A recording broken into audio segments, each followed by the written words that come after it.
Hey folks, one of our sponsors today is Comedy Central. Catch a brand new episode of Ugly Americans Wednesday at 10:30, 9:30 Central on Comedy Central. And get the exclusive Fugly badge now at facebook.com/uglyamericans.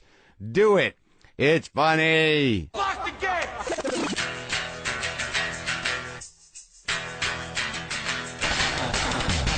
Are we doing this? Really? Wait for it. Are we doing this? Wait for it. Ow! What the fuck? WTF. And it's also, what the fuck? What's wrong with me? It's time for WTF. What the fuck? With Marc Maron. Okay, let's do this. How are you, what the fuckers, what the fuck buddies, what the fucking ears, what the fuck nicks, what the fucker baiters? Thank you for that one. I don't know where that one came from, but I had not seen that one. I've seen hundreds. My name is Marc Maron. This is WTF. I appreciate you listening. I hope you're having a good day. I'm excited about this show. On today's show, Carrie Brownstein is here. The lovely and talented on many levels, Carrie Brownstein, who I've never really talked to, but I enjoyed talking to her. You might know her from Portlandia, Sleater Kenny, Wild Flag. She's a fucking rock star. And it's no coincidence that, or maybe it is a coincidence. Let's make it a coincidence that we are sponsored today by Merge Records, featuring artists such as the Album of the Year Grammy winner Arcade Fire, as well as M. Ward, The Magnetic Fields, Spoon, Superchunk, Imperial Teen, Lamb Chop, and of course Carrie's band Wild Flag. That album is great. The new Wild Flag album is great. And this is actually a great deal for you guys. Listeners to this podcast can get 20% off all Merge music and merchandise by using code WTF at checkout. So just go to mergerecords.com/store to preview and purchase albums on CD, LP, and digital download, as well as Merge gear like t-shirts and tote bags. 20% off, my friends, for you what the fuckers with code WTF. And if you haven't gotten Wild Flag's debut album, you definitely want to pick that up. It fucking rocks. Also, they're on tour right now, so you can check out tour dates at mergerecords.com and wildflagmusic.com. All right, so don't forget. All right, so 20% off at mergerecords.com/store when you enter WTF at checkout. Now, I like that sponsorship because it's indie rock, man. Oh, quick plug before we really get rolling here. I'll be in Denver, Colorado at the Comedy Works. Great room. Support independent comedy clubs. Denver Comedy Works. April 6th and 7th. Please come down. It's a great room. I'll be there. Maybe we should talk about the Ice House in Pasadena last week. Man, thanks for coming out. I didn't know what was going to happen. It's not easy to sell tickets in the L.A. area. But, man, did the WTF people show up? It was great. Me and Maria Bamford, Eddie Pepitone, Nick Youssef was there. Fraser Smith hosted. What a great show. Packed it out. It was great seeing everybody. And I got to be honest, I got a fan. This dude, Aaron, brought me the biggest gift basket I'd ever seen in my life. Now, I've gotten some gift baskets. Man, I'm doing good today. Appreciate the gift basket. It's always good to appreciate a gift basket. So I got a huge gift basket, and I thought, well, thank you, man. He's like, I'm a big fan. I'm a premium subscriber. My dad's company, we do this. It's Melissa's Produce. And I'm like, well, okay, that's cool. And then he's about to walk away, and I'm holding this 50-pound gift basket with a tamale kit in it. Had a tamale kit in it, had crepes in it. And then he says, do you need some coconut water? So I figure, what, he's going to give me some, boxes of coconut water. No, comes back with a crate full of green coconuts and an opener for the coconuts.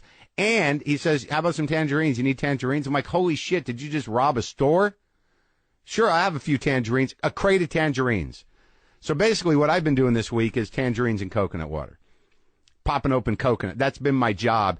I'm a guy, don't like to throw stuff out. So Jessica and I have really been taking, it's a task. We're like, we've got to get through these tangerines before we leave town. So that's been the project. It's the Maron and Sanchez Tangerine Project.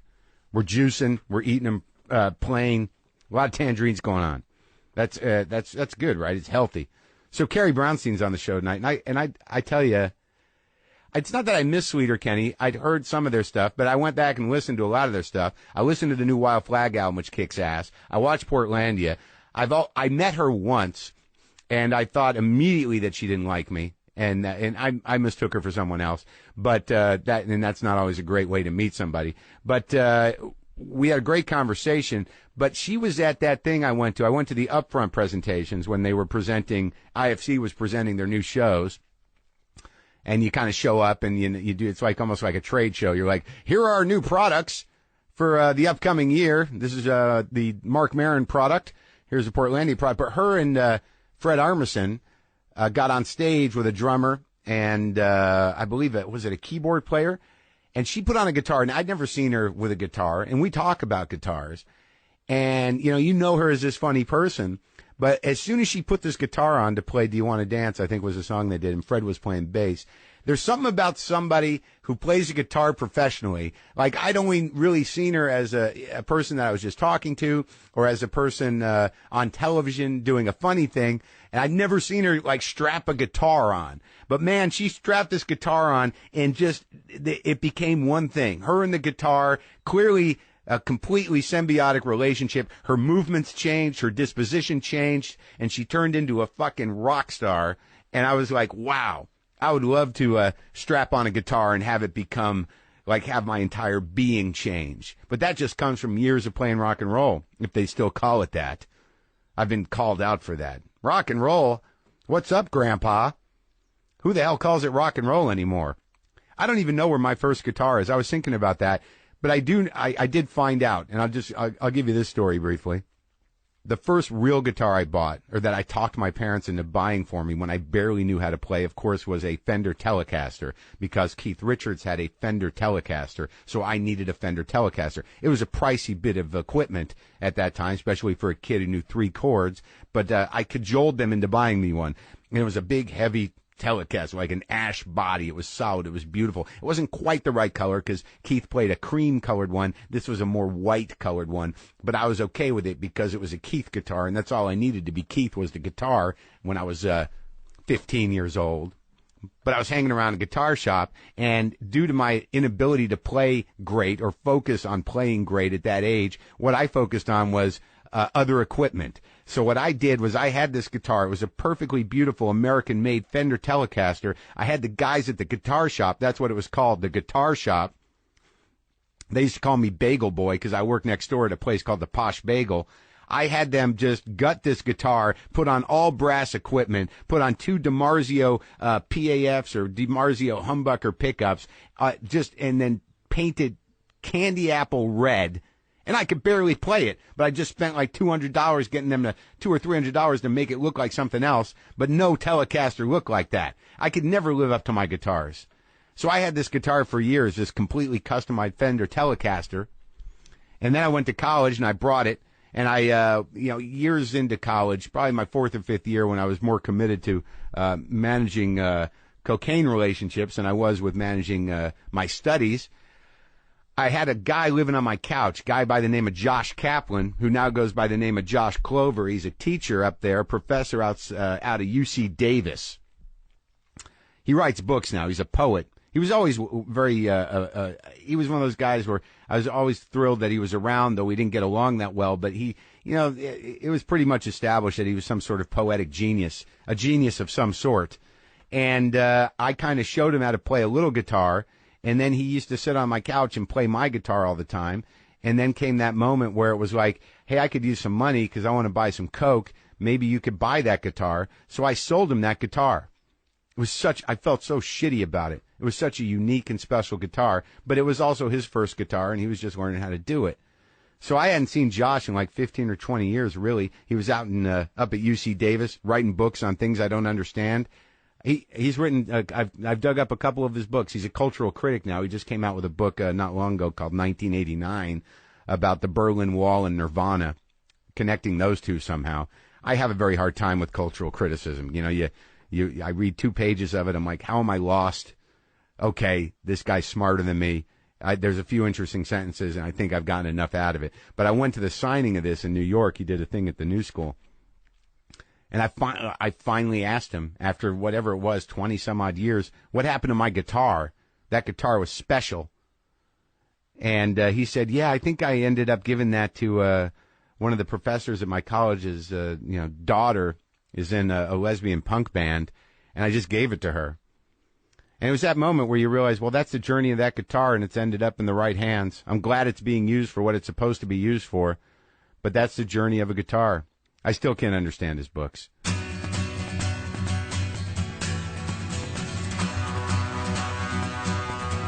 Here we go. It's time for Guess Who's Back? Sherry's Berries. You've heard about Sherry's Berries, gourmet strawberries on this show before. People dug them. We sold them with some flowers. Well, now they are offering another sweet gift for Easter, folks.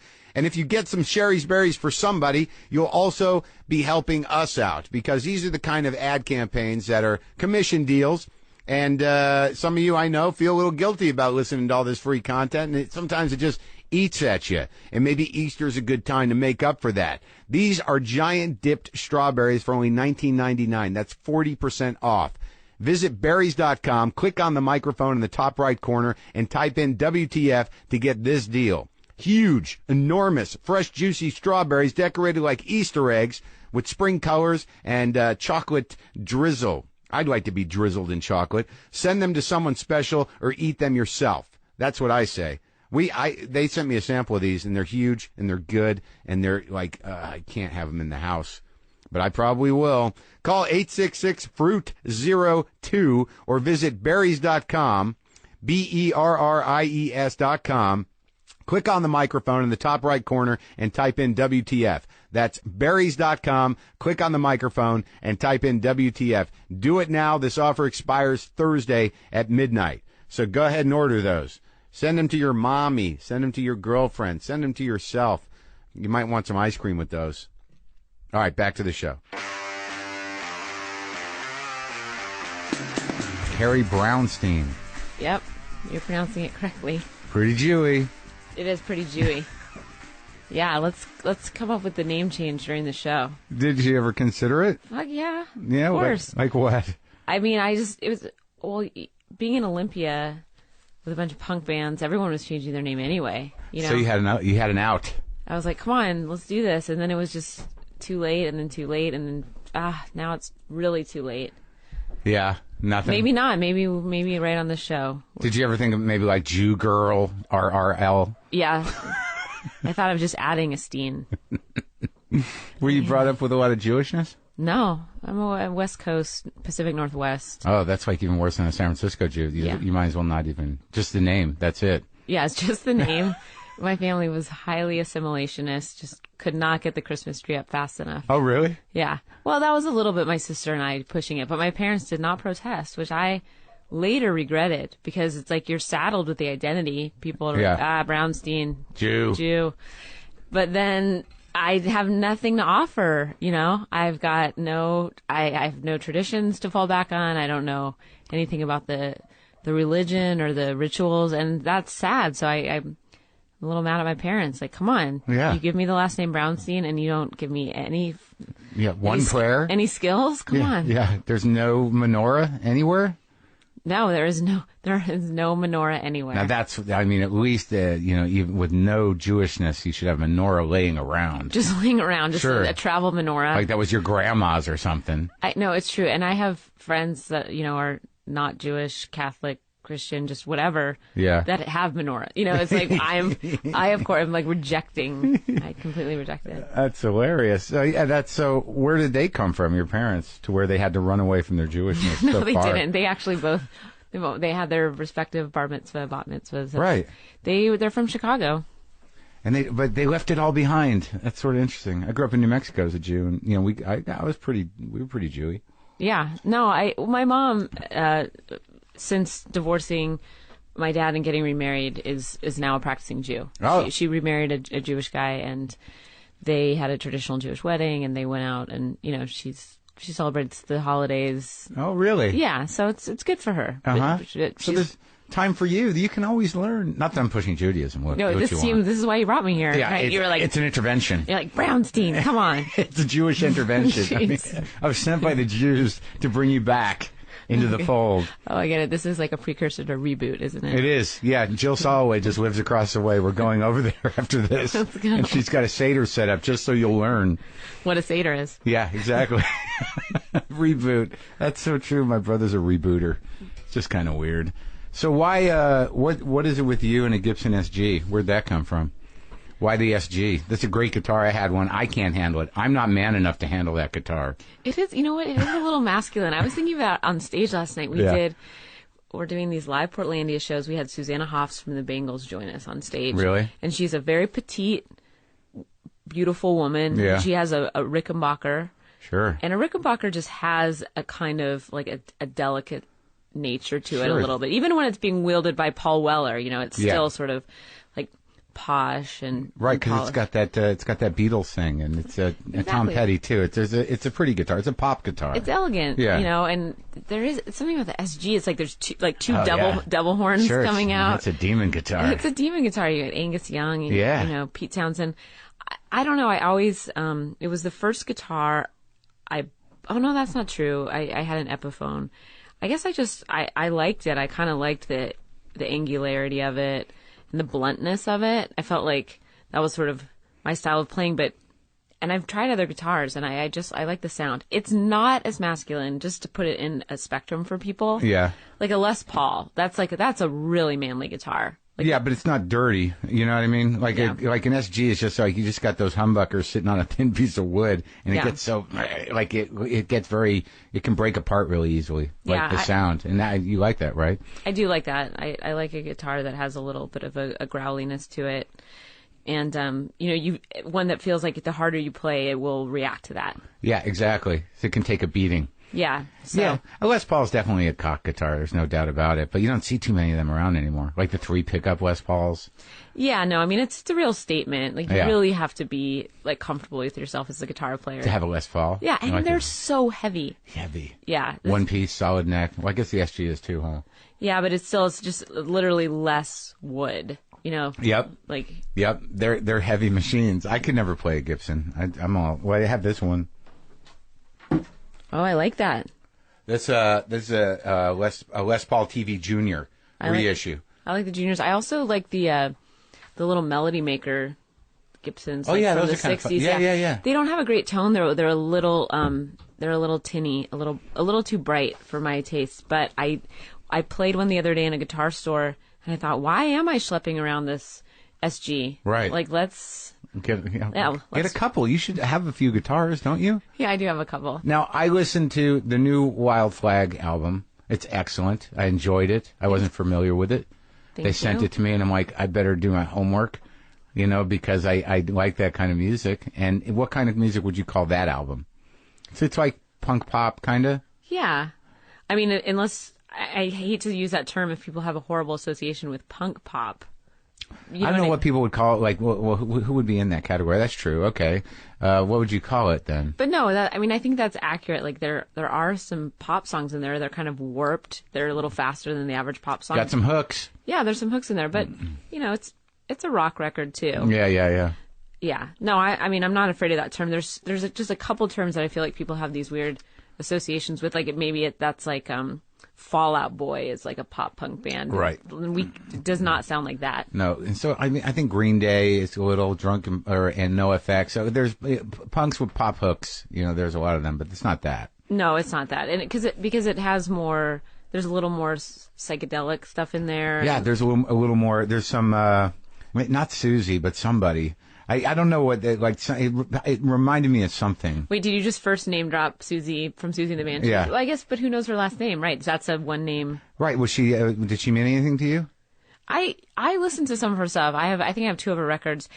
I didn't love her band. I always thought like she didn't have a great drummer, but she was fascinating. Yeah. She had a cool presence. Yeah, and there's a little Lou Reed in there. I have to tell you. Yeah, I can see that. Yeah, were you a Velvet Underground fan? Yeah, I mean, I love the Velvet Underground. I heard that on the Sweeter Kenny records, too. Yeah, I mean, just like this simplicity, but just like drenched in like a lot of grittiness, and it's so oblique sometimes, and just cool. Like, everyone tries to just even glean just a fraction of the coolness that they had. Yeah. Oh, yeah. The funny thing about them is how I loved them so much, and then I read Please Kill Me. Did you read Please Kill Me? Yeah, that's like the Legs McNeil. Yeah, the Legs McNeil oral history of New York punk, and it just destroyed Lou Reed for me because he was such a dick in that book. Yeah, it's hard to read those. Isn't there one about L.A. now that's a little more recent, like an oral history of? There's a Bay Area one that my buddy wrote. Give Me Something Better, I think it's called, which was the Bay Area punk scene specifically. Yeah, those books ruined people. I know, it's hard. That's just like, meeting any of your idols or reading, if you don't want to know that much. No, you don't want to know they're complete dicks. You want to assume it. And then Lou Reed's gotten kind of peculiar as he gets older, but I guess he's just an old Jewish poet now. What are you going to do? That's right. So how old were you when you started Sweeter Kenny?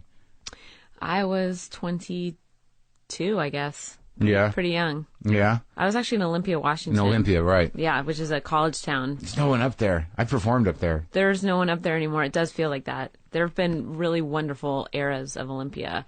And, I mean, to be fair, there are still some great people up there, but in terms of, like, that sense where you could pull in a town and just feel this pulse, like, that there was just art. Tiny place. Yeah, it's very small, and it's a little bit depressed economically, which when you're a kid or college age, you don't notice that because you don't have money either. Right.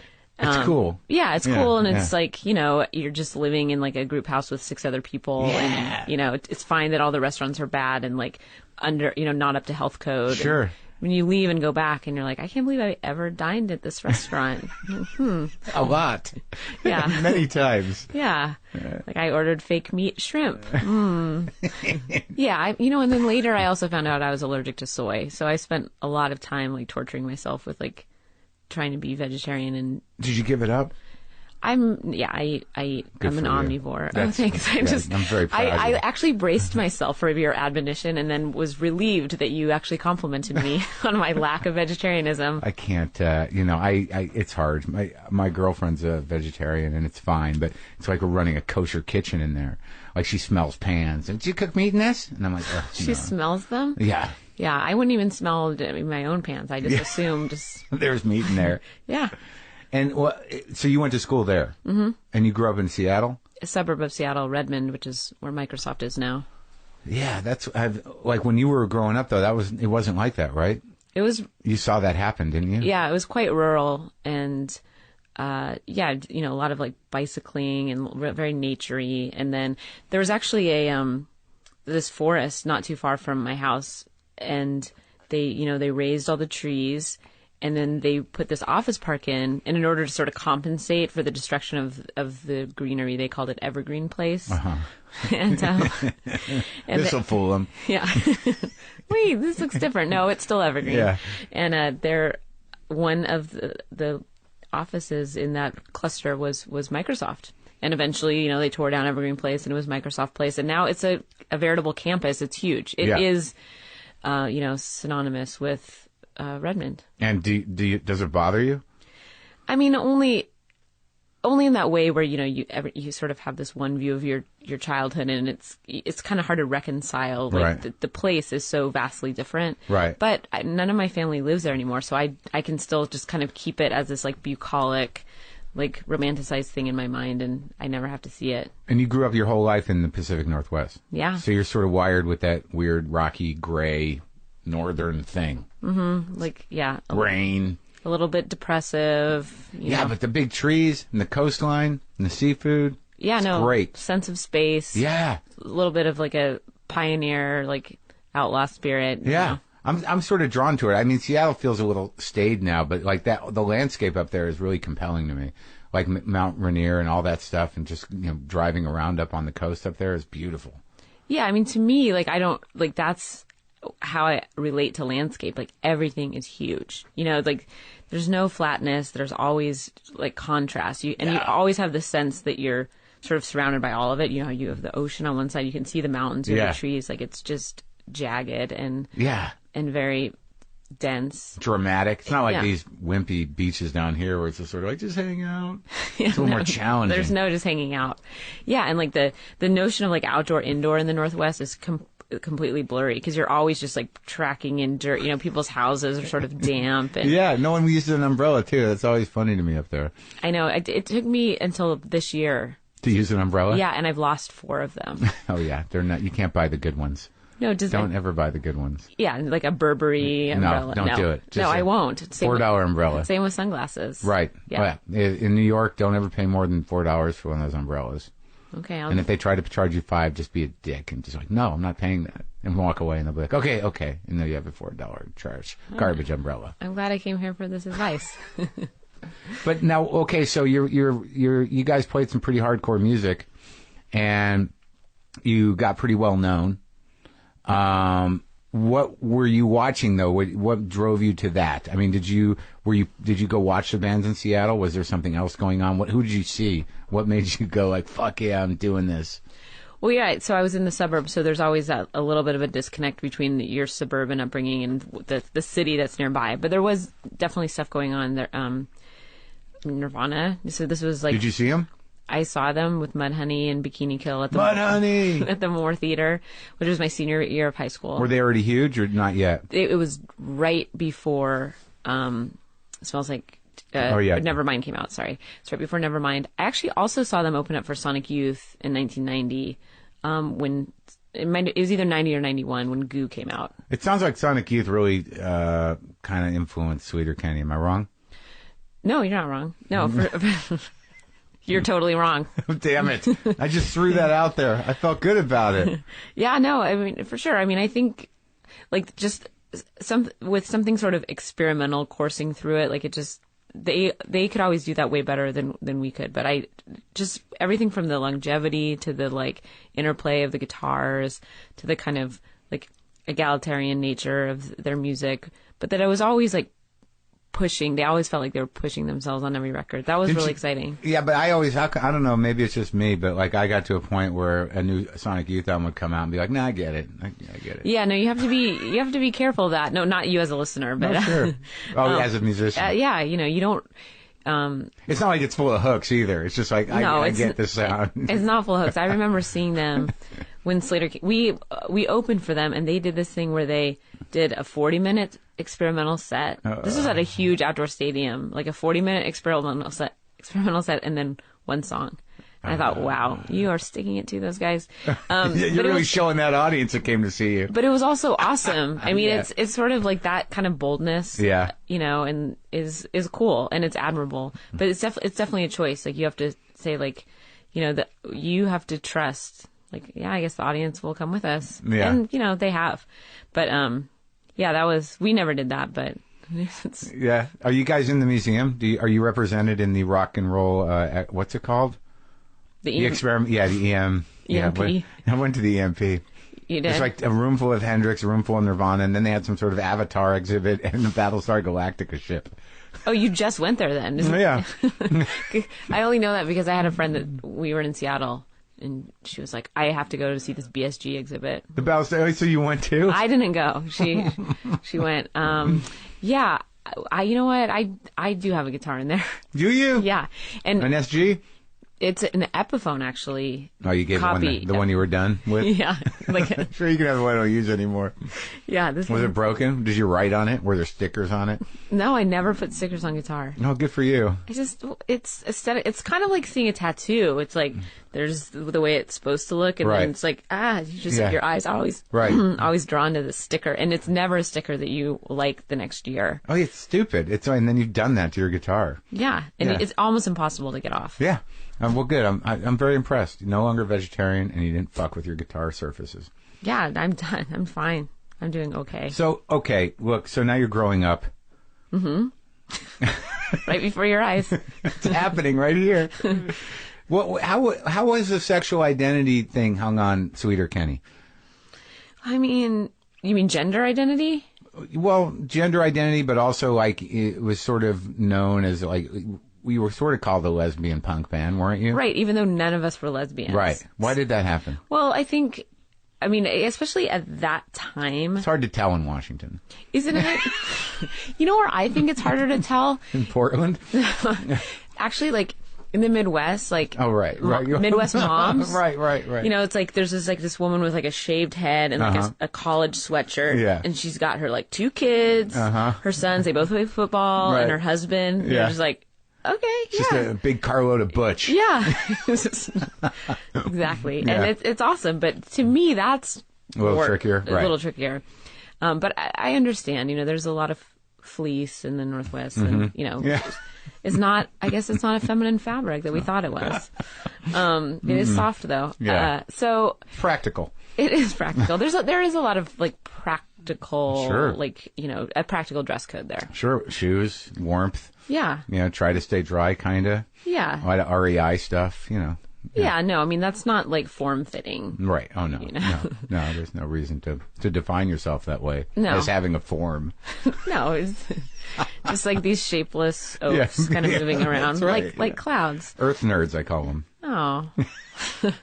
I think with Sleater-Kinney, especially in like a very like crude way, people just conflated like, oh, it's an all-girl band. Why? They probably don't like dudes, right. like they have to be set up in opposition to this, or... Well, it had something to do with the punk thing, too. The punk thing... I don't think anyone thought the Bangles were a bunch of lesbians.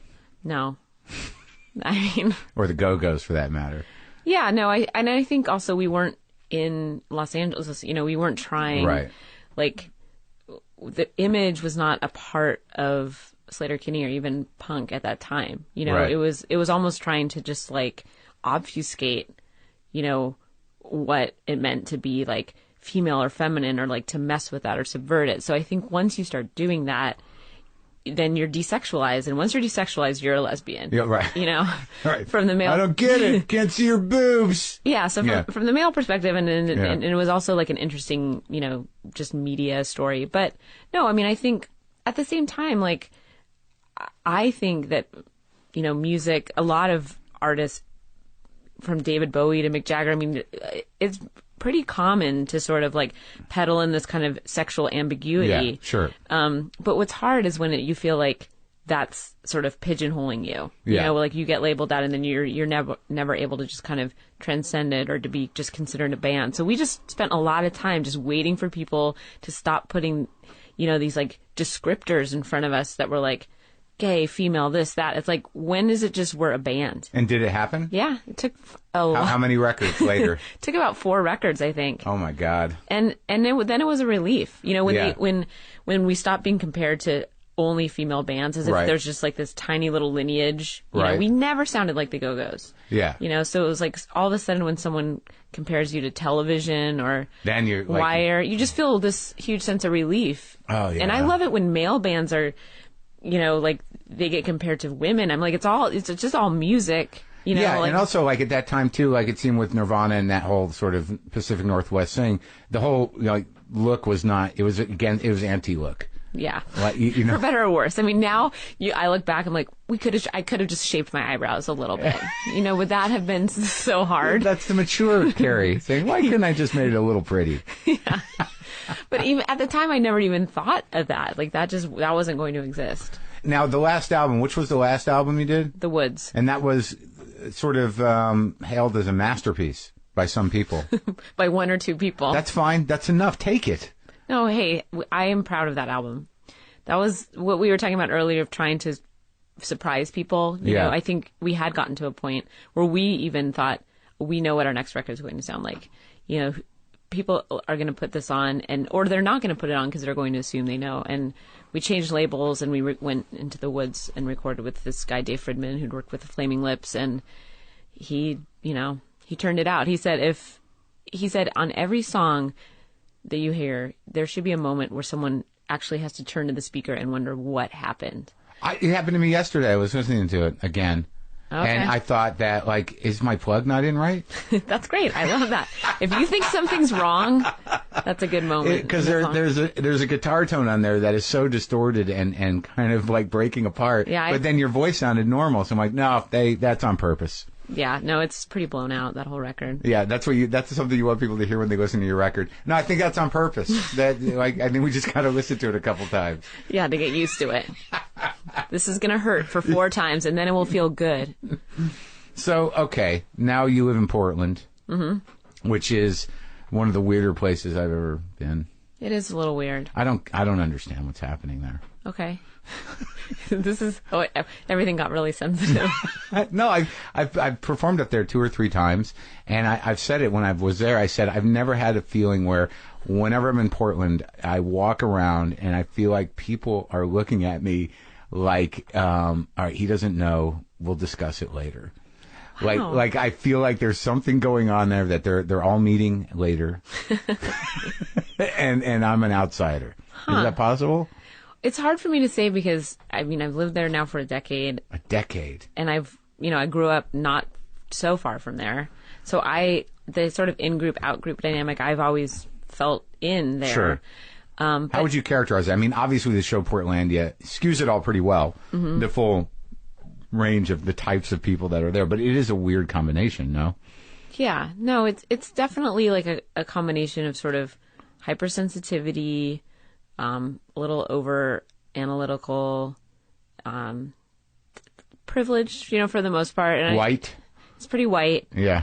Yeah. And, I don't, I'm careful now to note that, I love living there, but I definitely, it's a self-conscious city. I think it doesn't have a sense of self yet the way, Seattle does or San Francisco. You go to Portland and there's part of it that seems so ephemeral, which I can see that would be alienating. Just kind of looking around and, people, there's this sort of vagueness to it, but that could come across as if they know what they're doing. But I think Portland still has some growing pains that it takes a little bit to settle into. Well, do you think it's one of the, I felt that was one of those places that people go when they leave somewhere else. Very intentionally for very specific reasons. Don't you feel? I feel like San Francisco was like that before. You would go, no one was from San Francisco. People went there to come out, or people went there to do it was this sort of destination. And but it's a weirdness thing. It gave it a transient quality. Yeah. I feel that's a good point because I feel that there too. I lived there for a couple of years and I never could figure out what the fuck was going on there. I literally felt like I was sort of sliding, that the city had no anchor. Yeah. And it was disconcerting because I hear I kind of get it. In New York, you definitely get it. But San Francisco, it's beautiful. Everyone seems to be having a good time. But I'm nervous, and I don't know why. Yeah, and okay. I felt that same thing in Portland. I'm like, well, I can't wrap my brain around who's in charge here. Right. Yeah. No one. It's just sheer anarchy. Yeah. I mean, I think a lot of people move to Portland though to do less, which I think is in the inverse of the norm. People go from working these 50 or 60-hour weeks in bigger cities. They go to Portland, they can work less because it's, not as expensive, and they go to sort of improve their quality of life. So that, kind of environment of leisure is a different kind of stream to, join than another kind. And you got bunk sandwiches. Those are good. There's such good food there. And the big biscuit place. Pine State? Yeah, Pine State biscuits. That's good. Yeah. You just name a thing, biscuit, and then I'll say Pine bunk State. Sandwiches. Yeah. Good food. Amazing food. Yeah, I mean, it's not totally accurate to say that people aren't doing things there, but they're doing things that are sort of highly curated and very creative, and So how'd you get into comedy? Well, mostly via Fred, Armisen, who. How'd you know him though? I mean, through music. So he was a fan of Slater-Kinney, and when his first year of SNL, he invited us.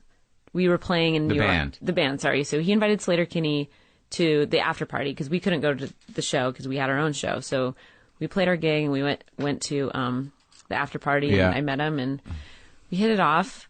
And did you date? We did not date.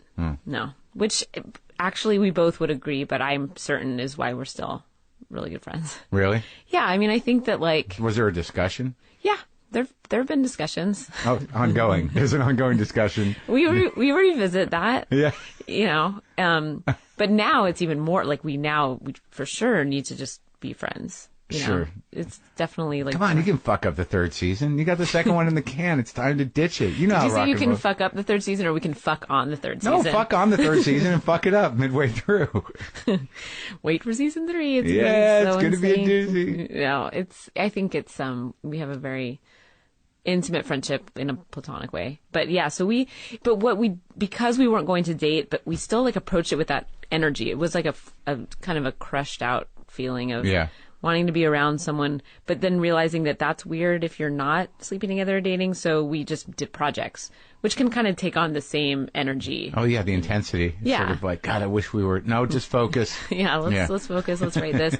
But I mean, we're sort of overplaying. Like, there wasn't like a bunch of just sexual tension that we were trying to avoid. We really were just excited to work together, and so we would just make these little vignettes. We put it under the moniker Thunder Ant, and it was very silly. Silly, not even trying to be funny, often not funny, just kind of dwelling on a single moment for way too long, right. Until it just kind of fell apart into absurdity. And that happens a lot on Portlandia. Yeah. I think a lot of times I just think it's not even trying to be funny. It's just, it's like it's just an obsession over a moment or a dynamic. And that's the key to the comedy in that show. Because that, like, I've laughed out loud at the show, which is not easy. It's gotten a little easier in general, but that's my thing.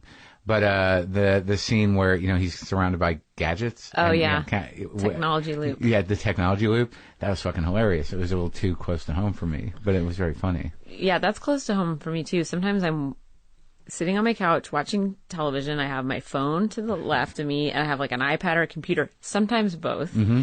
And my experience of watching television, which is already a screen, is being mediated through like 4 other screens. 4 or 5 conversations, a couple text messages. It's just like, I don't even know. You're just a hub. Yeah, exactly. Like, I am my little Wi-Fi route. I'm a router. Yeah, you're a router. Yeah. No, it's pretty bad. But is it bad? I mean, like, how deep do you think about stuff like that? I think about it kind of a lot. I mean, it's just I'm always interested in the way like technology mediates our relationships. Like, sure. There's nothing unmediated now, clearly. And we choose mediation because there's less emotional risk a lot of times. Yeah. And I think it does, like, foment a lot of disconnect.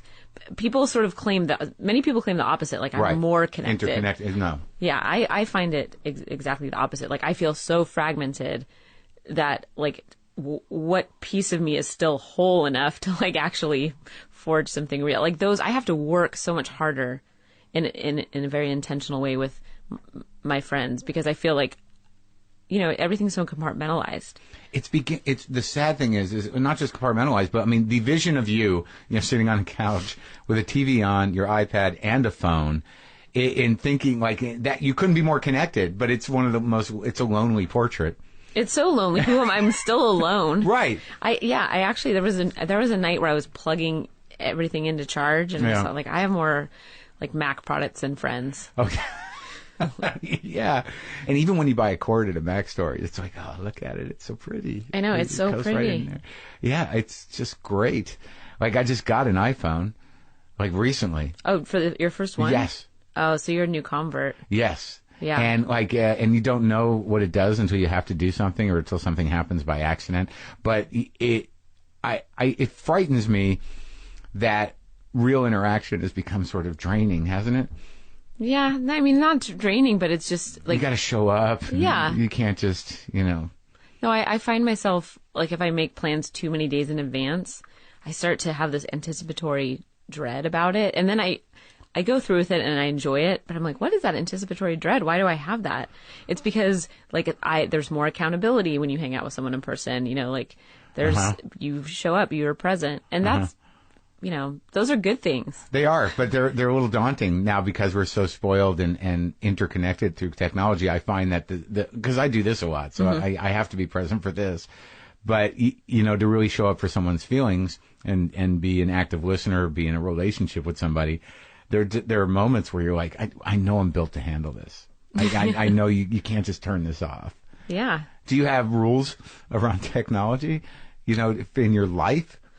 I try when I write to establish some kind of rules of, like, unplug, turn the airport off, turn the Wi-Fi off. Do you have that thing on your computer that's sort of like an adult-child thing where you an adult babysitter? Yeah, they have those. No, I know. I have not used those yet, but I have some, like, fiction writer friends that are like... What's it called?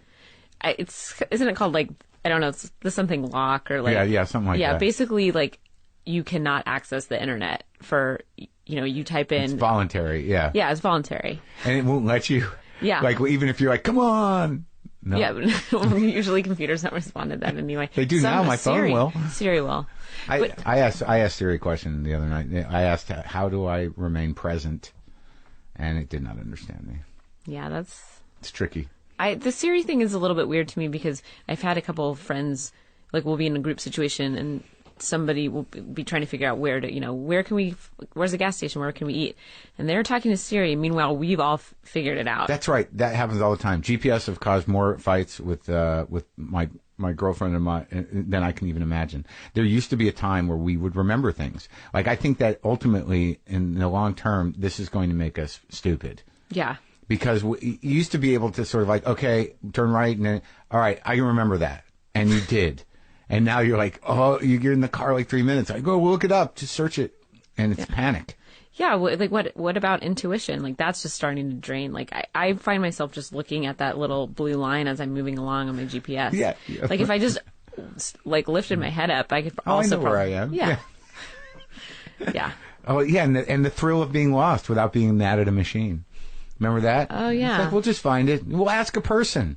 I know. I remember stopping and asking directions. I remember touring in Europe, and we drove into town, and our tour manager just hailed a cab, like got out of our car, hailed a cab, and asked the cab driver to take us there. Like, there was just, like, you had to be very creative about getting places. There came a time, too, where I realized that people no longer knew anything. That, like, there was this idea, like, let's just stop at a gas station and ask them. It's like, they don't know where it is. Why did we get this thing in our head that people at gas stations know where people are going? Because there was some mythology around, what's a local gas station? We're new to this neighborhood, but people don't know anything. I can ask people in this neighborhood, what's across the street? And they're like, I'm not from here, except that they are. Yeah. It's weird. Yeah. I think we defer to these machines. I asked a question I hadn't asked in a long time the other day at the dog park, which was, what time is it? Because normally I didn't have my phone on me. And actually the woman looked at me like it was an inappropriate question. How dare you? That is such a personal question. Was this in Portland? Yeah. What kind of dog? I have two dogs, actually. One is a German wire-haired pointer mix. They both look like hunting dogs. The other one is kind of houndy looking. No cats? No, I lost my cat where he died, but he was my favorite. Sorry. No, it's okay. But I just wanted to set up that I'm like not an anti-cat person. How old did the cat live? He lived until he was 10, so he died that's not old enough. He should be older. Yeah. Oh, that's sad. Yeah, it's, I like animals. I did a lot of volunteering at my local humane society. You do now? I don't have as much time, but I did for many years. How do you volunteer at the Humane Society? What do you do? Oh, I did a lot. It was right after, I started the last year that Slater Kinney was a band, but once the band broke up, forget it. I literally won Volunteer of the Year. I volunteered so many hours.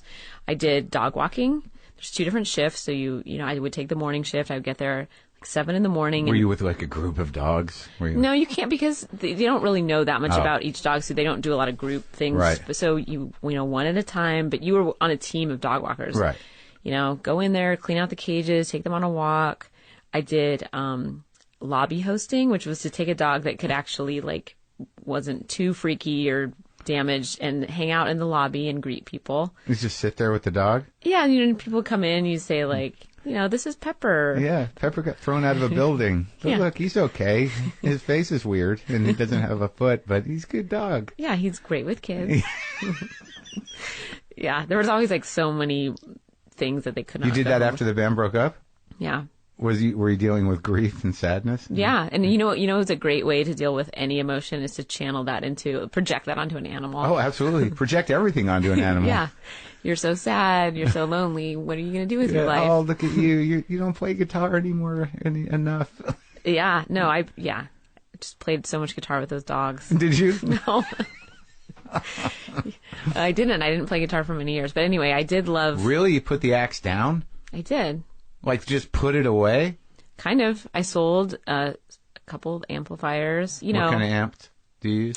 At the end of Slater Kinney, I had a Vox AC30, an orange, and I also had a God, you're such a fucking rock person. super reverb. Like an old Vox? I did not tour with an old Vox. Those things are so finicky. And but all tubes. Yeah, all tubes. Yeah. Yeah. So I got rid of some of that stuff, and I liken it to like how like you take off a wedding ring after a divorce, and you're just like you don't want to look at that again. I know, but you still see that dumb indention on your finger for a good 4 or 5 months. Yeah, no, that was like the calluses. Oh, you felt your calluses go away? Yeah. And you dealt with that? I dealt with that fine, yeah, but it is a little weird because it's it's like literally just like you feel like you've built up this resistance, like that's just years. You earned it.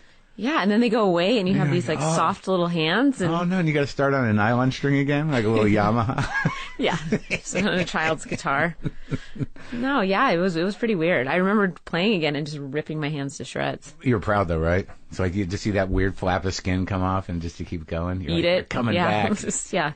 I don't know, and I'm really bad at picking things too. So like, it's not good for me to have any little danglies on my. Just pick them off. I don't know how the hell you quit guitar for 3 years without going crazy. I mean, I don't play in bands, but I got to play to keep my sanity. Were you that upset? No, that totally makes it sound like it was like. Tragic. Never again. Yeah. No, it wasn't like that. I was relieved actually. I developed a lot of anxiety around touring, and I just associated all of it with just feeling unhealthy. Like, and I'm not an unhealthy person. Like, I don't have like an addictive personality. I didn't like do damage to myself on tour. But I would just get these tour related illnesses. Like every stress illness you could have, I would get. Like I would go on tour and my body was just like basically screaming at me, like, stop. Like, you're going to get shingles. You're going to get. Oh, really? Yeah. Like, you're going to have hives. Yeah. Hives. I went to the emergency room twice, like just blowing up with hives and like face swelling. Oh my God. And it was, that's just. You have to at some point listen to yourself or your body. And I think there was part of me that just, it was kind of a relief. It wasn't even so much sad to put the guitar away. It was like, yeah, just goodbye. Like, just chill out for a while. And where were you guys? You were at the top of your game. You were a big act. You were filling, what, 800 seaters, 1,200 seaters? Yeah, like bigger. Like, 1,500, 2,000. It was, we do. I mean, in some ways, I think we went out at a good time. I mean, looking back on it, you think like better to go out when people still want you around. Right. You don't want to just go up and then you kind of start to go back down and no one cares. And that's, we were fortunate. They're still doing the same thing. That thing. And was the band still getting along? Yes and no. I mean, I think my anxiety was a strain on the band. And you were the front person, right? In Sleater-Kinney, we more had Corin Tucker was the voice. You were the guitar. I was more guitar. We both sang songs, but she sort of had that voice that like could pin people to a wall. It was sort of the deal breaker voice. Either people thought it was great and unique, or people just did not get it. Who sings on Wild Flag? You, right? Me, and there's another woman, Mary Timoney. And is anyone from Sleater-Kinney in the band? The drummer, Janet. And that's it. Yeah, but I'm still friends with. Corin is still one of my best friends, and Janet's also one of my closest friends. So despite going through that kind of rough phase of the band of Sleater-Kinney and then the breakup, which does end up feeling a little bit divorce-like, we're still really good friends. Now, wasn't it always assumed that you were in a relationship with her? Corin and I dated for like a second when we were, 19 and 20. Right. And she's like married with 2 kids now. And really? Yeah, I mean, it was just that people really focus on that, even though it's like, in my mind, I'm like, doesn't everybody do that? Right, 1920. It's like you're supposed to. We had to feel things out. Yeah, I mean, it's just sort of. But that got hung on you. God. Like, in such a, yeah. I mean, it's fine, It's like, I have nothing to hide, but it was just one of those things like, still, I remember like reading a review and like, we played a show in New York, Sleater-Kinney, and there was like, the reviewer like mentioned that. It was like years later. Like, Corin had, it's like, I'd just been to Corin's wedding. It was like, okay, let's, It's called college. Yeah, but it's also, it's, again, people, if you don't provide people with a narrative, people will provide one for you. And we were never good at, like, self-mythologizing in Sleater-Kinney. Like, we were so, Olympia and punk and the Northwest, it was so earnest. It's like you didn't realize that you could actually create, like, a whole mythology. Like, it was just like, nope, this is who we are, just stripped down. Like, and later you see all these other sort of wiser, like a little bit more. Sure, they hire mythologizers. Yeah, exactly. You can hire a company. Yeah, and you rewrite the story. Yeah. And we just never did that. And I think when you don't do that, someone will just fill it in for you. Did you have any jobs, real jobs, in between Sleater-Kinney and whatever's going on now? Yeah, Well, I actually ended up getting so much into the Humane Society world that they did hire me in their training and behavior department. And I taught classes. Like, I actually assisted dog training classes, which was really fun. And then I worked for a little while at an advertising agency in Portland called Whited & Kennedy. A mythologizing agency. Yeah. Yeah. Yep. And I figured it out. I was like, damn it. Damn it. I wish I had known. Yeah. That you just lie. Yeah. You're a product and a brand, and you give yourself a catchphrase and a tagline, and you fucking do it. Was that from Portlandia? Was that sort of based? There's a scene was it an advertising agency? Yeah, and that was Whited & Kennedy. That was based partially on my experience, and then our director, Jonathan Kreisel, had also spent, I think, even a little more time than me in advertising, and it was just sort of our collective experience. Was that at the actual building? Yeah. Oh, they let you shoot over there? They did, yeah. And you're on good terms with everyone over there? Yeah, again, this is another one of those things where I have talked about this job in interviews before, and people want it to seem like this, it was a bad experience. Actually, it was... Well, you're punk, man. It's fucking advertising. When did you snap? It was actually great, like, for one, because I think if you're involved in any singular community, comedy, music, it can start to feel small. And, like, even if you live in a big city, you think, I know everyone here. Sure. And I show up at Whited & Kennedy, and I was like, oh my God, I have 400 new friends. It felt like switching high schools or something. Yeah. And it's also a lot of creative people there. No, like, that's one of the weird double-edged things about it, is that so many people, some of the funniest, most creative people in the world gravitate towards that business. Yeah, well, it actually pays, and it's consistent, but yeah, I mean, there's very... Hey, if you can live with it, and you're with an agency that isn't sort of like, branding the new Hitler or something, you should be all right. Yes, those people should feel bad. Yeah, I think so. But yeah, it's pretty creative people, so... So Armisen, he's in town. Yeah. You're going to do a thing tonight. Mm-hmm. What is the live Portlandia experience exactly? A friend of ours came up with an apt descriptor last night, which was, it's shaggy. And it has an unrefined casualness to it. It's more about just, both of us are used to, with him on SNL or doing stand-up, and then me in music, having this more immediate connection to an audience and just having that, dynamic where sure. it can feel kind of spontaneous. And so is it more promotional than it is sort of a show? It's both, because, of course IFC was excited because, oh yeah, you guys are going to promote the show this way. But for us, we don't want to just get up there and be like, hey, it'll be on. It's coming. Yeah. Watch the whole sketch later. Yeah, exactly. Yeah. I mean, that's just bullshit. So we play music, we show clips, we do Q&A, show slides. I mean, we kind of wrote a little variety show, and it's fun, and we bring people on stage. It's sort of about, like, exploring other cities. Uh-huh. It's like, okay, what's local about this place? And it's fun. It's like... Do you go out as characters, or what do you mean explore? I mean, actually, like, we bring people up on stage, and we really figure it out, like... Oh, really? In, like, kind of an anthropological way. Oh, that's good. It's just fun. We do a couple characters, but not a lot. A lot of it's just more like, hey, come hang out in our living room, if our living room was a club. And it seems that where you guys meet is there's a vulnerability to, you're not banging anyone over the head, and it seems to come natural somehow. It's good.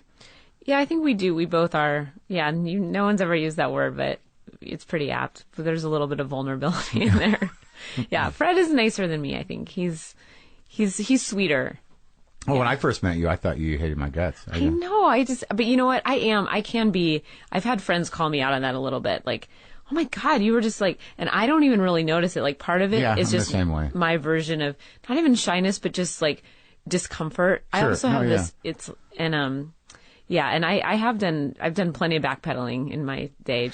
Well, I think I went up to you and I was like, I said, I think I met your husband, and yes. Right. This was not that long ago. Right. It was at John Benjamin Has a Van premiere. Yeah, and right. And you're like, that's not me. Yeah. Yeah, I mean, that's... Was that Corin's husband? Yeah, Lance. He's a nice guy. I met him upstate New York, right? Yeah, Lance. He was shooting something. Maurice Sendak probably. Was it during that whole thing? I don't remember what he was shooting, but he's a documentary guy, right? Yeah. I met him I was doing a show at Eugene Merman in Ithaca. I don't know what he was shooting. Do they live up there or they don't live up there? Oh, he's at a wedding. He's from Ithaca, yeah. So he was at a wedding. Yeah. No, Lance is great. Yeah. And what an inappropriate reaction on my part. Like, all you're doing is referencing friends of mine. It's not like you're like, are you married to that asshole or something? Like, no, I just had you confused. I know. And then, of course, after that, everyone was like, she's gay. And I'm like, no, she didn't see. What? And they're like, oh, did I fuck up everything? And then, well, no. None of those things are true. Yeah, so it's just but that's such an annoying reaction on my part. Like that I was like, oh no, that's my dear friend Corin. You're talking about Lance. Like, let's just reenact it where I get to be really polite. Okay. Hey, I think I met your husband in Ithaca. Oh no, that's actually my friend Corin Tucker's husband. Oh, that's I'm Lance. sorry. Yeah, but you were in the band together, right? Yeah. Okay. Okay. All right. Well, it's really nice to meet you. Nice to meet you too. God, that worked out really well that time. Yeah, God. Because the way I remember it, you went, no. I'm sure I did. Such an asshole. Like, yeah, I was just telling a friend a story about being rude to Peter Buck from REM when I was in like very early 20s, and he came to a Slater Kinney show. I sometimes have like this it's so irreverent. It's really, I'm working on it. I'm working on it. I do think you're right that it comes from shyness, though. It's like there's a defensiveness that, you know, when you're a public person and, you know, especially when you're in a rock band or even as a comic, you can't walk around like an open wound all the time, you know? Yeah, no, I mean, you're being generous by saying it's only shyness. I mean, I think part of it, too, is I think defensiveness is a good, that's definitely thrown in the mix, too, of just sort of not... Like, that first little interaction is so important that if, like, you don't feel like there's a way in or something, all of a sudden it's just, like, doesn't exist. But What'd you do to Peter Buck? Oh, God. So, we were playing... Slater Kinney was playing this club called the Crocodile, which I think his wife at the time used to book. And... Where, in Georgia? No, he was actually up in Seattle. Okay. He moved to Seattle. That place is still around, right? Seattle? No. Yeah, No, kind of. What's left of it? The Crocodile. I hear they call it Redmond now. The campus is what it's called. Yeah. No, the Crocodile. Yeah, it shut down for a couple of years and now it's back. Yeah, Patton did a show there. Yeah, it's pretty nice. Yeah. So we played, and Peter Buck was there. Mm-hmm. And, I mean, here's a guy. It doesn't matter whether you were a huge REM fan or just whatever. It's Peter Buck. It's Peter Buck. This is a band that changed the landscape of music. Yeah. Ushered in college rock, Yeah. you know. Lots of bands wouldn't exist Right. if not for them and his very unique style of guitar playing, which was very cool. He comes, I'm running down the stairs from the backstage after we play. I mean, I probably was literally 23. Yeah. Still doesn't matter. He says, hey, I'm Peter Buck. I just wanted to say, you know, great show, but you probably don't need to hear that from me. I'm just an old guy. Yeah. And I went, yeah. Oh, my God. I just walked away. You did not. And I got in trouble later. Well, I mean, of course, I should get in trouble. I should be scolded and reprimanded. But about like a year later, he was people actually confuse Corin and I all the time. He was doing something with Corin Tucker, my bandmate, and someone went to introduce them. And he was like, no, we've met. She's very rude. Really? And Corin called me and was like, you are a jerk. Like, here is a band that I love, that my husband is friends with because they all were in Athens together, and now he thinks, like, I'm a total bitch. Wow. Yeah. See, he held on to it. Oh, yeah. And since then, I have apologized. How'd that go? It was fine. I mean, it was very casual. I think I sort of was like, I'm so sorry I was really rude to you once. Like, we didn't do a sit down. And did he go, and you are? He should have. He's the better person. He should have put me in my place. No, I mean, there's never any excuse for rudeness. I'm really, I'm a little feisty sometimes, and I just, you know, it's almost like a knee-jerk reaction, and then, but at the same time, I always want to be liked. So it's totally at odds of that because I'm actually. It's interesting you found your way to comedy because that's the comedian disposition. Hey, fuck you, like me. Yeah, it's the worst. Do you have siblings? Yeah, I have a younger sister. And what was your old man's racket? He was a lawyer. Oh yeah, corporate lawyer. Wow, your mom? Teacher. Oh, okay, that's a good balance. Yeah. They're not together anymore? They're not together. My mom and her husband actually just moved back to Seattle after leaving for California for many years. Uh-huh. And my dad retired and moved to the central part of the state, which is high desert. Like, once you pass the Cascades, it's just high desert. I don't know if you've ever... Well, your dad just wanted out, huh? Yeah, he really wanted out. He left Chicago and went to Seattle, and now he's in the desert, the high desert. He literally is in a straw bale house. This is a guy that I thought didn't give a shit about the environment. I actually don't think he does. Yeah. But he's in a very eco, like straw bale house with solar panel. Oh yeah, he probably likes it. Like, look at this. Yeah. Yeah. It's pretty weird, but it's cool. It's filthy. Oh really? Yeah. I mean, he just like with straw bale. Like I always just think like there's rats in the wall, right? Like what is it? It's straw. It's literally like stuck, and the walls are there's no right angles because it's just it's like straw, and then it's covered in stucco or plastic. So it's not adobe, because adobe is just mixed with straw a bit. Adobe bricks is mud. Right. No, this is much more like the walls are also really, really thick. So how do you know if bugs are eating it or not? I don't. I just, based on his level of cleanliness, I think, Dad, there might be bugs and rodents and stuff like that. And what's he say? He's not worried about it. He's doing fine. He's a great guy. I love my dad. We're really close. But really? When I get there, I love to just get a broom out. Oh, really? Yeah. You have a few minutes? Yeah. No problem. Now, what's the book you wrote? I have not written a book. I have not. That's one thing that... Are you just procrastinating? Or? I'm majorly procrastinating. Did you take an extension? I took an extension, but I think that book is not going to happen. It's going to we're going to sort of work it into something else. Why did I forget to mention that I worked for NPR for years and wrote a music blog for them. That was my main job after Slater-Kinney. Music writing. Yeah, and I loved it. But so I got a book deal, which is, very excited about, very proud, and then got sidetracked with other things that I love. But I really, it's just the word fail is flashing through my head right now. It's hard to write a book, man. Yeah, I got a book deal now. I'm freaking out about it. I've got enough words written, but I don't know if they're good words. Oh my gosh. I felt like I was just basically dumping letters onto a page. Yeah. I could not make sense of it at all. In the short form writing I was doing for NPR. Didn't you have enough of that to make a book?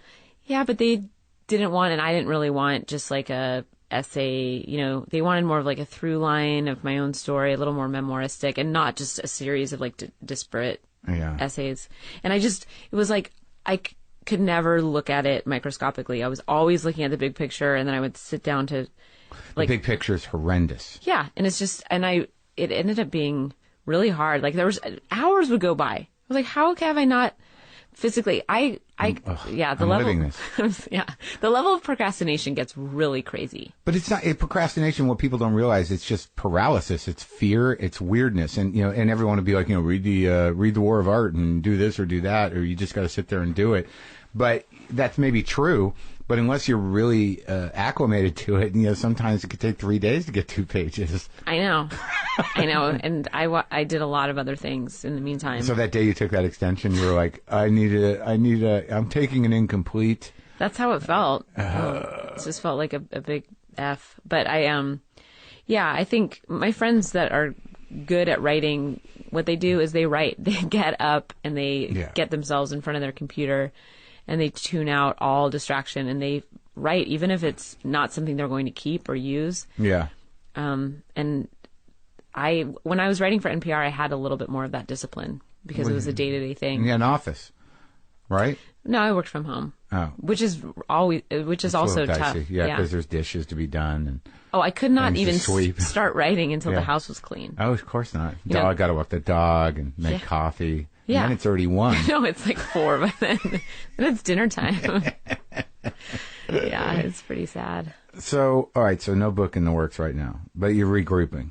I'm regrouping. And the new album is, how long has that been out? Wild Flag album came out in September. Oh, really? 2011, yeah. It's a great record. Thanks, Mark. And are you doing another record?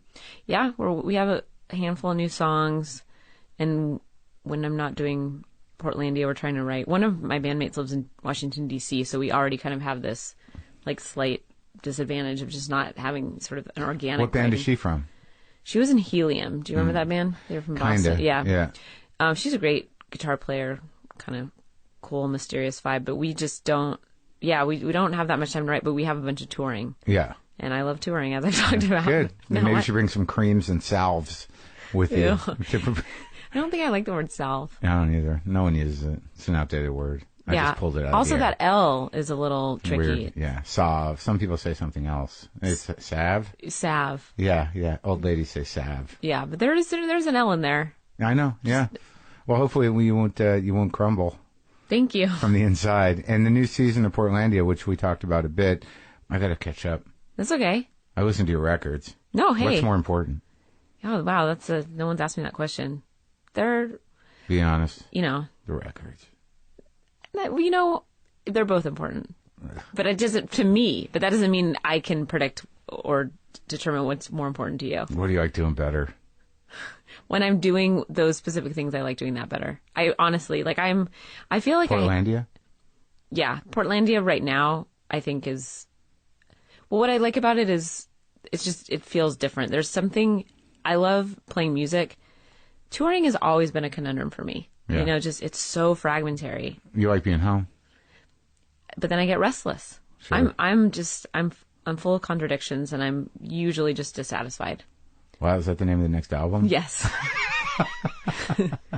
Yep. It's really catchy. It's an artist disposition. You know what I mean? It's always the next thing, and no matter how good the thing is, you're like, okay. Yeah, what's next? Yeah, what do we got going now? Yeah, but I love being on stage, and I love playing in Wild Flag. Have you, is this the first time you really acted? Actually, when I was a kid, I did acting before I did music. I was in school plays and took theater and improv classes as in the summers, as a camp to go really? to. Yeah. Jewish camp? No, not J camp. See, I know it's called J camp. Good for you. That's very. So we'll put that in the plus column of your Judaism culturally. Thank you. J camp. reference J camp. Then someone gave you a guitar and that was it. Yeah, kind of. It was all of a sudden that was the lens through which I wanted to see everything, because it was so immediate and it was just so antagonistic, and it just seemed to just meet up with all of the sort of angstiness that I had. And so I stopped acting and doing, I thought that's what I was going to do. And then it just didn't hold any of the power that music held for me. So it wasn't totally crazy that, it wasn't a total surprise to me. Right. Are you less angry? I think so. I hope so. You're very fortunate in that you've sort of been able to grow up and do a number of different things and still remain relevant and creative. It's definitely I need to, no matter what I'm doing, I need to wake up in the morning and feel like I'm relevant. If not to the general public, then at least to myself. So if it wasn't Portlandia or whatever, I would find a way.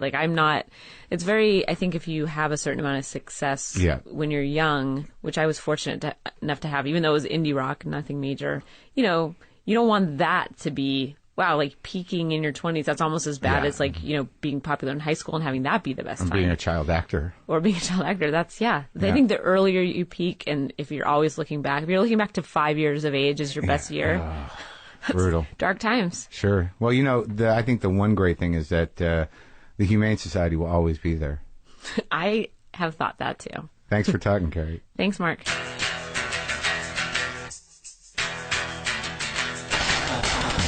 Okay, that's our show, folks. What a lovely chat. A lot of guitar talk, but that's all right. Hey, I will be at the Denver Comedy Works April 6th and 7th. You should come to that if you live in that area or are close by. It's going to be some good shows. It's a great comedy room. Also, what else? Go to WTFpod.com. Get all your WTF Pod needs met. Get an app. Get a T-shirt. Get a poster. Get on the mailing list. I'll mail you something every Sunday. You can get some. Wait, hold it. Pow! Wow. I just shit my pants. Just coffee.coop coffee at WTFpod.com. And you can also comment on things, which is always touch and go with me. Boomer. Boomy. Come here, Boomy. I swear to God this cat exists. He was just in here. Boomer. Come here, Boomer. What? He's not out there?